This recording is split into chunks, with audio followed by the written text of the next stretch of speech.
ఏమో మరలా వచ్చుద్దేమో, పలానోళ్ళు గతంలో కొంచెం ఇబ్బంది అయింది వాళ్ళతో, మరలా ఇన్ కేస్ వాళ్ళు మరలా ఏమైనా,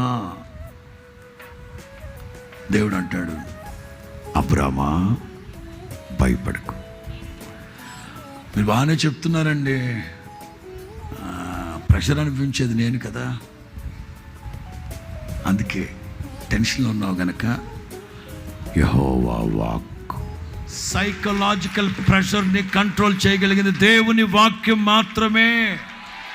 వాక్యమే మనల్ని ఆదరిస్తుంది, ఓరడిస్తుంది. ఎంత ఉద్విగ్నమైన పరిస్థితి అయినా సరే యేసు నామములో నీకు శాంతి సమాధానం కలుగు చేయగలిగింది దేవుని వాక్యం. దేవుని వాక్యం, దేవుని వాక్యం. అందుకే పెద్ద ఆయన ఏమన్నాడు తెలుసా, రోజుకి ఒక్క వాక్యం